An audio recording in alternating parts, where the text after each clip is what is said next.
અંજારના કેટલાક ગામડા અને વિસ્તારને ગાંધીધામ મહાનગરપાલિકામાં સમાવી લેવાના પ્રયાસ સામે વ્યાપક વિરોધનો વંટોળ. ભરત ઠક્કરે પ્રેસ કોન્ફરન્સ યોજી વિરોધ શરૂ કર્યો. હવે જોઈએ ભારતી માખીજાણી, આમતક ન્યૂઝ બ્યુરો. અંજારના મેઘપર બોરીચી અને મેઘપર કુંભારડી ગાંધીધામ મહાનગરપાલિકામાં સમાવી લેતા વિરોધનો વંટોળ. અંજાર તાલુકાના ગામને ગાંધીધામમાં સમાવી લેવામાં આવ્યો હોવાનો ગંભીર આક્ષેપ અંજારની સંસ્થા દ્વારા કરવામાં આવ્યો છે અને હવે આ માટે લડત ચલાવવામાં આવશે. તે ગાંધીધામ નગરપાલિકાને અપગ્રેડ કરી અને મહાનગરપાલિકા બનાવવાનું જે નક્કી કરેલ છે તેમાં અંજાર ના આંગણામાં રહેલ, અંજાર સાથે જોડાયેલ મેઘપર બોરીચી અને મેઘપર કુંભારડી એ ગાંધીધામ નગરપાલિકામાં લઈ જવા માટે જે નક્કી કરવામાં આવ્યું છે તે બાબતે અમારા વિચારો રજૂ કરવા માટે અમે આપ સૌને આમંત્રણ આપ્યું અને આપ સૌ અત્રે પધાર્યા. તે માટે અમે આપ સૌનું સ્વાગત કરીએ છીએ અને અમારી સંસ્થા આ બાબતે શું વિચારે છે તે વિશે અમે આપને સવિસ્તર કહીએ છીએ. વાત છે મહાનગરપાલિકામાં મેઘપર બોરીચી અને મેઘપર કુંભારડીને સમાવવાની, ત્યારે આપણી સંસ્થા જે છે એ અંજારના આ બે ગામો ન જાય તે માટે શું પ્રયાસો કરશે, કઈ રીતના વિરોધ કરશે? જો અત્યાર સુધી અમે લોકોને તૈયાર કર્યા હતા એમાં અંદાજે લગભગ 200 જણાએ વિરોધ કરતા પત્રો સરકારશ્રીને લખેલ છે. તે પછી અમે ગાંધીનગર ખાતે આદરણીય મુખ્યમંત્રીશ્રીને અમે રૂબરૂ રજૂઆત કરેલી અને એમને અમદાવાદ અને ગાંધીનગર મહાનગરપાલિકાની હદ બારાનું ઉદાહરણ આપીને એમને બતાવેલું કે આવતીકાલે કદાચ મહાનગરપાલિકા અમદાવાદની હદ ઇન્દ્રોડા સર્કલ સુધી આવી જાય તો ગાંધીનગર નગરપાલિકાની, ગાંધીનગર શહેરની શું હાલત થાય, એ ક્યાં વિકાસ કરે, એનો દાખલો આપી અને આદરણીય મુખ્યમંત્રીશ્રીને એ વસ્તુ સમજાવાય ત્યારે એમને તરત જ એ વાત ગળે ઉતરી ગઈ ને એમણે સધિયારો આપેલ કે અમે મેઘપર બોરીચી ને મેઘપર કુંભારડીને હાથ નહીં લગાડીએ.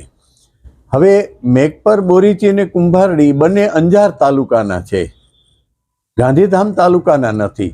ત્યારે ગાંધીધામ નગરપાલિકાએ એટલું તો કરવું જોઈતું હતું કે પોતાના ગામોને જ આમંત્રણ આપવું હતું પોતાનામાં મહાનગરપાલિકામાં સમાવવા માટે, ઠરાવ માટે.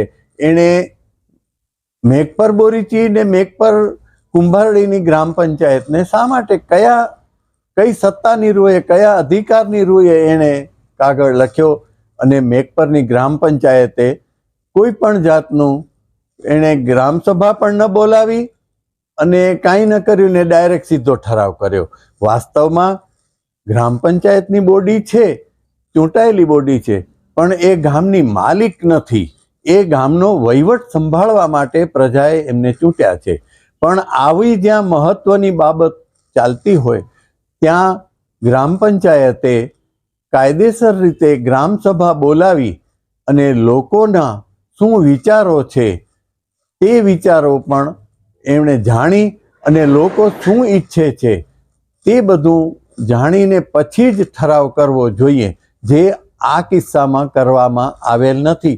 અમે આ બાબતે સરકારશ્રીનું પણ ધ્યાન દોરેલ છે પણ કોઈએ એ ધ્યાન આપેલ નથી એ બાબતે અને નગરપાલિકામાં સમાવેશ કરવા માટેનું નક્કી કરાયેલ છે.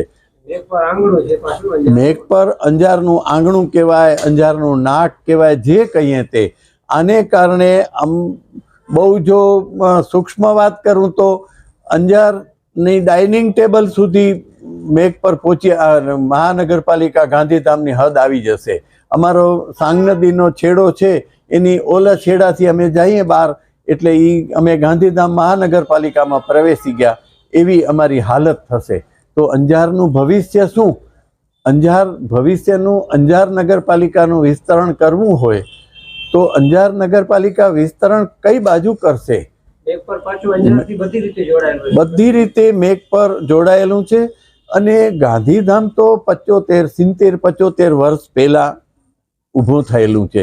જ્યારે મેઘપર 400-450 વર્ષ જૂનું મેઘપર આજે એ મેઘપરની આપણે એ મેઘપરનું અસ્તિત્વ મિટાવી અને ગાંધીધામમાં મિલાવી દેવું એ પણ કેટલી હદે એ સારું કહેવાશે.